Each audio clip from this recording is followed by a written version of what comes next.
What's up, chess player? I continue my speedrun here, explaining you all of my decisions in the process. This time I'm gonna try the King's Indian defense, even though I don't play it as often as I would probably like to. But let's try here. The point of the opening is to give the total control of the center for white and then try to attack it, try to create some pressure there. So d6 is a very typical move. That is basically the starting position of the King's Indian defense, and yeah, that is a classical variation there. I can play e5 immediately. Let's do that. And then the idea is try to close the center. By the way, my opponent is almost 2100 rated player, so a pretty strong one. He knows his stuff here, and yeah, there are a few ways for this knight to go back. Probably knight d7 is a little bit more active. Okay, he tries to close the center immediately there. And now I have a choice between going off with f4 and closing the entire position, then maybe trying to play h5, but that would still be difficult because I really need to create some pressure on the king side, as on the queen side my opponent is gonna be the more active one. So I want to take probably here, not to give him a choice of taking with a knight. And then I guess I also want to exchange the rooks, although not that sure about that. My problem is that if I play knight c5, then my opponent is gonna play b4 attacking me. So I have to play a5 before that, but maybe I should just exchange. First, yeah, bringing the king to f1 where it might be vulnerable, I hope, at least. And now let's play a5. Although this knight is coming to d3 and I still don't think it would be possible for me to come to c5, just the knight would be exchanged, but okay, let's try to do that. At least I'm stopping my opponent's counterplay. That is very, very important to always follow your opponent's counterplay. Maybe I can play b6 and knight c5, and then we exchange those knights, and I'm gonna control the c5 square and the b4 square.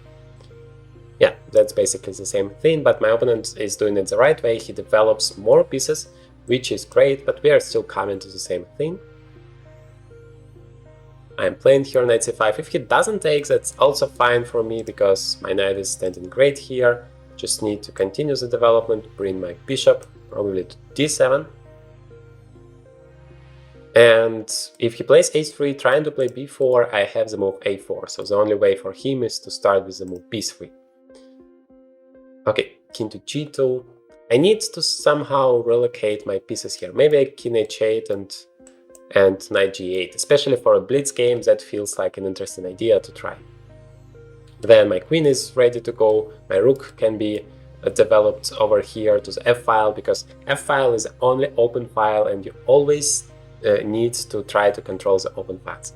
Yeah, my opponent is starting that plan. Probably it's pretty strong one, but after h3 maybe I still have a4, and after b4 I have knight b3. He takes, I have enough defenders there, so let me try that. He can of course exchange on c5 and then win the pawn, but that also has some drawbacks.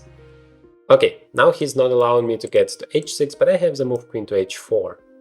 Wait, I don't have the move queen to h4 because of bishop g5. I hope I still have bishop h6 at least, not to lose my queen, but in general that was a very risky move. Yeah, bishop g5. You should always, before you're making such an active move, you should always calculate the variations, and that is a mistake I did here, but it seems like bishop h4 should still be okay, because we are just trading the queens there, and the endgame should be fine for me. I don't have any real weaknesses except for this pawn, which hopefully I should be able to defend. Yeah, so this story ends pretty well for me. Let's see how it's gonna continue. Because, well, first of all, the knight is hanging. Where do you go with it? Knight b5, I'm gonna just take it, and I guess in such a closed position the knight will be stronger than the bishop. Especially the light squares bishop, because you could see all of the squares are on the light squares. That means that you should try to exchange your light squares bishop and leave your opponent with such a passive one. Yeah, knight d1 is another opportunity, but that is of course also passive. Maybe I can play a4 immediately, trying to create some threats here. A takes b is a huge threat. You can't play b4 because it's hanging. But you can play rook b1, and now my opponent wants to play b4, obviously. I do have the move bishop to b4, but once the knight is coming to d3, that might be not that great. And also rook a2 is rather a move I like, because now after b4 I guess I can even take it, because the bishop on a2 is hanging. Okay, now I need really to find a place for my knight to escape. Maybe just knight a4 is fine. I don't want to play bishop f4, b4, that feels weird.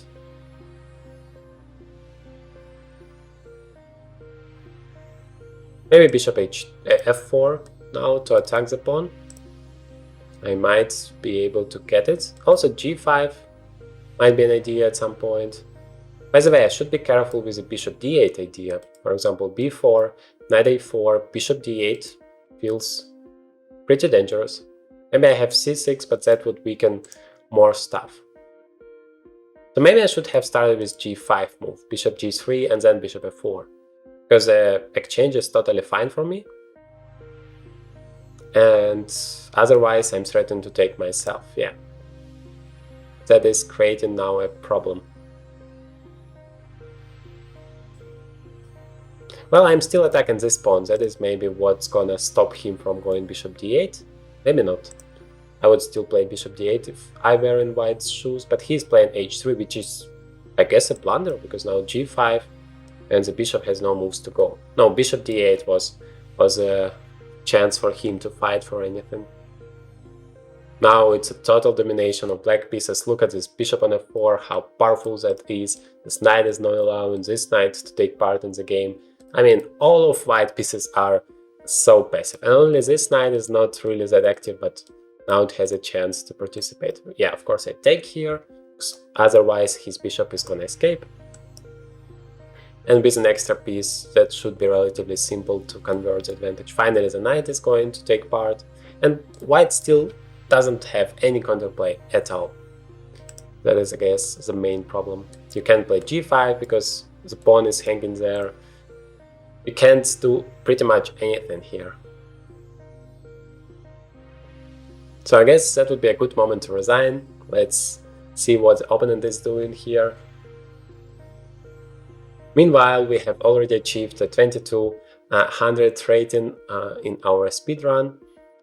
So hopefully it's useful for you. Hopefully you can follow my decision-making process and apply the principles I'm teaching you in your own games. Rook to b3. Yeah, doesn't matter how many extra pieces you have, the main thing is to use it. So I need to develop the last piece into the game. And at some point I need to break through as well. Maybe that is what my opponent is trying to say. Like, yes, you have an extra piece, but how do you break through? I'm pretty sure I should be able to do that. For example, the move h5, because that would make another piece very active, and I would be able to create a lot of threats for my opponent's king. Knight f2, but I still take because I have more attackers than he has defenders. Knight b2 might be an interesting opportunity at some point, but first I am not even sure whether I want to take with a bishop or with a knight, because I feel like in such a position the knight is stronger. So let me take with the bishop. If he takes, I have this bishop. This knight there. If he doesn't take, I have... Where should I go? Probably to b2, just to exchange even more stuff. You have extra material. The best thing you can do is to exchange as many pieces as possible, because that makes your task so much easier. Okay, let me take there. This bishop is completely useless. As I told you in the beginning, the light squares bishop doesn't help at all because the pawns are on the light squares. Okay, I guess I have to speed up a little bit, because otherwise my opponent is gonna win on time. And f3, knight d2, probably should be winning straight away. Yeah, now just f2, I'm promoting the pawn. Okay, I hope you have learned a lot out of this game, and in this video I continue the series, learn how I think, where you can follow my decision-making process live and apply it in your own games.